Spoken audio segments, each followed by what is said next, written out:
Nature. Despite advances in medical science and technology, nothing can rejuvenate our spiritual and psychological well-being better than the nature with which we are born. American Psychological Association writes, "From a stroll through a city park to a day spent hiking in the wilderness, exposure to nature has been linked to improved attention, lower stress, better mood, and reduced risk of psychiatric disorders."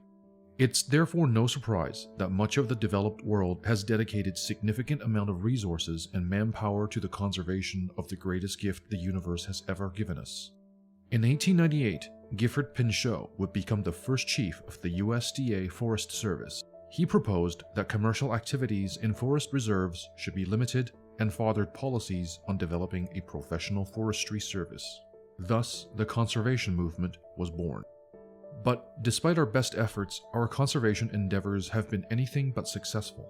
According to the United Nations Global Biodiversity Outlook 4 report, despite individual success stories, the average risk of extinction for birds, mammals, amphibians, and corals show no sign of decreasing.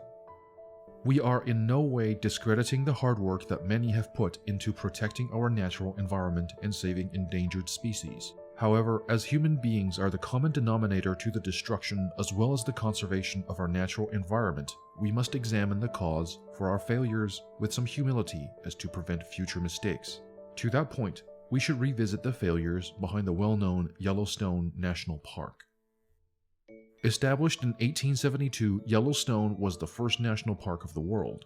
Unlike Montana, which was logging on land forcibly taken from Native Americans at gunpoint to fuel the gold rush, the Yellowstone National Park Protection Act signed by Ulysses S. Grant would prevent human settlements or commercial activities from taking place within the boundaries of the park. The act states, "The headwaters of the Yellowstone River is hereby reserved and withdrawn from settlement, occupancy, or sale, and dedicated and set apart as a public park or pleasuring ground for the benefit and enjoyment of the people." Yet, only 60 years later, one of the leading wildlife biologists working for the National Park Service, Ben Thompson, would concede that white deer, cougar, lynx, and wolves have disappeared from Yellowstone. The park was well on its way to destruction and the National Park Service was solely responsible. So, what went wrong? What began in 1890 as an effort to increase the elk population led to the feeding and breeding of them. By 1914, the number of elks had swelled from 2,000 to 3,000 to 35,000 in less than 25 years. As their numbers grew, their overgrazing on aspen and willow meant that there was no longer enough food to nourish a healthy population of deer and antelope. Instead of controlling the elks, the park rangers opted to kill the wolves and cougars, even though the decline in deer and antelope had little to do with them. Now, with aspen trees in decline, beavers in the park died off from the lack of food and dam building material. Without the reshaping of water resources by beavers, erosion began to change certain features of the region, resulting in further loss of vegetation. More animals would vanish and the park's ecosystem descended into chaos. The Park Service attempted to reintroduce wolves into the park to address the ongoing issues, however, this became futile. Wolves relied on a steady diet of medium and small-sized prey. Without beavers and coyotes, which were also disappearing, the wolves perished. But as the Park Service refused to taper the elk population, they would eventually crowd out bighorn sheep. By 1950s, they too disappeared from the national park. As more and more humans accessed the park, bears became accustomed to human presence. By the 1970s, grizzlies were rampantly stealing food or even actively being fed by the park's visitors and campers.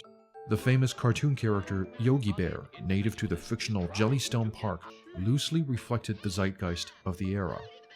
But as bear population boomed from a sudden increase in food access, so did personal injury lawsuits. The park rangers sequestered grizzly bears in remote regions of the park, and their numbers shrank.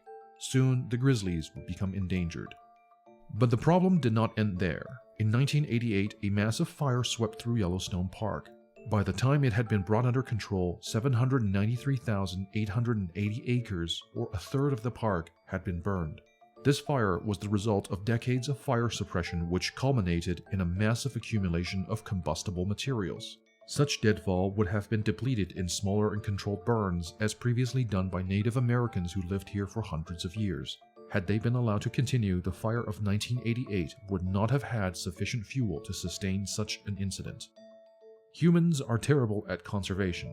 Many animals continue to become extinct, and we have come no closer to resolving most issues in nature of the last century. As our metropolitan cities expand and populations explode, we only infringe more and more upon the boundaries of nature and drive animals further and further away from their natural habitats.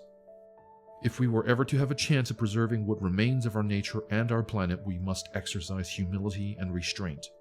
Instead of sculpting nature and playing God, we should teach our young to love and care for nature. Instead of jumping to conclusions and pushing for change, we should educate the population on the etiquette of accessing nature. Instead of trying to fix what could go wrong, we should do everything we can to prevent wrongdoings. It is indeed much easier to point a finger than to take responsibility. It is much easier to buy and wear merchandise than to donate to a conservation cause. It is much easier to be outraged at a photo on the internet than to pick up trash at the local park. It's much easier to tell other people not to destroy the environment than to forego purchasing luxury goods made from animal byproducts. We are lazy, we are self-centered, and we are hypocrites. Conservation is a slippery slope. Our efforts to manipulate the environment in the name of good has largely resulted in inefficiency. Until our society fundamentally changes our philosophy surrounding conservation and restrain ourselves from destroying nature, all efforts will be for naught. Our pursuit of conservation continues to fail because we do not recognize that the human race is the primary reason for our lackluster performance. As we remain the apex predator of the food chain, we are too accustomed to freely imposing our will on the environment around us. We do as we please to nature without considering the complex systems that be. In short, our current conservation efforts exist because of our ego and vanity and not because of humility or compassion. We must take an old Greek proverb to heart. A society grows great when old men plant trees in whose shade they shall never sit. Since the reintroduction of wolves into Yellowstone Park in 1995, the park has changed for the good. While we expected the wolves to kill many animals, they instead restrained deer from overgrazing. As aspen and willow returned, beavers re-emerged to create dams, which in turn allowed fish, reptiles, amphibians, and birds to take root again. Foxes, badgers, hawks, bald eagles, and weasels have all returned to their historic habitat, and today, Yellowstone enjoys a robust biodiversity it had not witnessed in nearly a century.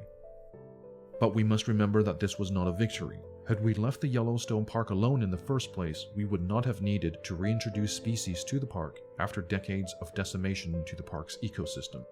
Naturalist John Muir described our efforts best. Everybody needs beauty as well as bread, places to play in and pray in where nature may heal and give strength to body and soul. The battle for conservation will go on endlessly. It is part of the universal battle between right and wrong.